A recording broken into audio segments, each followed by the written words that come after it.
I'm Greg. And I'm Billy. And we're the Fuji guys. In this video, we're going to go through the first look at the W1 3D digital camera. There's quite a few number of controls on this camera. We will have another short video after this one that will show you how to use some of these advanced features. For now, Billy's going to identify what the controls are and what their main functions are. So take it away, Billy. Thank you very great. So quickly taking a look at the side of the camera, we have the little cover that unveils the connector where you connect the AC adapter to charge the batteries in the camera, as well as the USB connector. That's that. We also have the strap that you can connect to as well. On the other side of the camera, nothing special. If you take a look at the bottom of the camera, you'll notice there's actually two different speakers. So the camera does record movies in 3D as well, but also in stereo sound. So there's actually left and right speakers on the bottom. There's also a little tripod mount right there, and right in the middle we have the battery slot, and that slot also contains where we put the SD card that goes into the camera. So I'm going to insert that. Again, there's a little diagram showing you how to do that. I'm just going to follow that. Clicks in place. Big giant batteries again. I'm going to match that to the diagram. Goes in, snaps. If I put it in the wrong way, what happens? Camera doesn't turn on. Yeah. Okay. It's been done before, so no worries. Let's take a look at the front of the camera. So the front of the camera, all you see is it's really cool. It says 3D in the front. If I do turn it on, that 3D symbol does light up. Batteries are in the wrong way. There you go. Good thing I asked.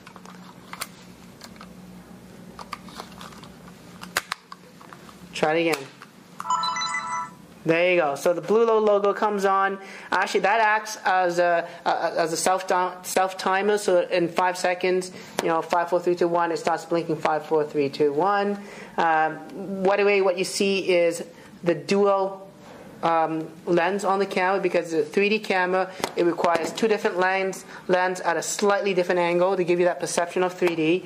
There's a flash in between that, and because it records video and in 3D as well, it also records video with sound in stereo. So left and right channels in the front of the camera.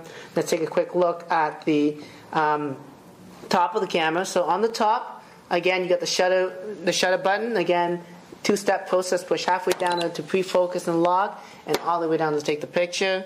I always recommend people to do that because it's a lot faster when taking the next shot, or taking that one shot when the camera's already pre-focused and pre-exposed. If you look at the top left-hand corner, you might notice there's a little infrared port, and that's basically the IR simple port that allows you to beam images from this camera onto the picture viewer. So again, if you don't want to connect any cables, although there is a built-in card slot on the picture frame, you can actually wirelessly transfer the images via the infrared port on the top of the camera. Okay? Let's take a quick look at the back of the camera. So on the back, what you've noticed is on the top left-hand corner, you have sort of the movie/shooting button. So that's right up here. So when you push it, you can shoot 3D videos, or you can shoot just the standard 3D pictures. And there's nothing standard about the 3D pictures, by the way. You push the mode button and you get access to the different shooting modes, and we'll talk about that in future videos.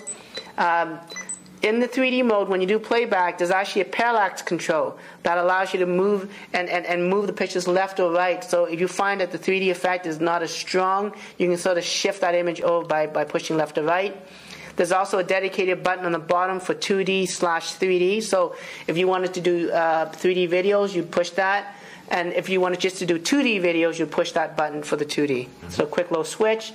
You also notice a menu OK button on this camera as well. Just like any Fuji camera, it gives you access to the menu as well as confirming all the controls on the camera. The playback button is right beside it to view any images. And you got the directional pad, up, down, left, right, helps you navigate the menu systems. And quickly, these buttons also double up as quick access to things like the trash can, the flash modes, the macro function, and even the self timer. And because this camera is great using it outdoors and a nice big screen, there's also a brightness up button that you can turn on when you find that there's too much glare coming from a bright sunny day and trying to look on the back of that LCD screen.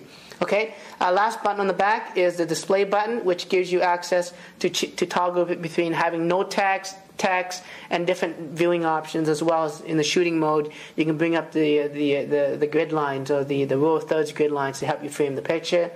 And there's also the F button, and we consider the F button at Fuji as the film button. Quick access to things like megapixels, resolution, to the film sensitivity in terms of ISO sensitivity, and also the type of film we're shooting at, whether it's black and white or sepia or stuff like that. So that's a quick look at the back of the camera, and basically a good overview of the W1 3D camera from Fuji. Great, thanks Billy. And just come back for our next video. We're going to show you some cool advanced features on this 3D camera. And until then, I'm Greg. And I'm Billy. We're the Fuji guys. Fuji guys.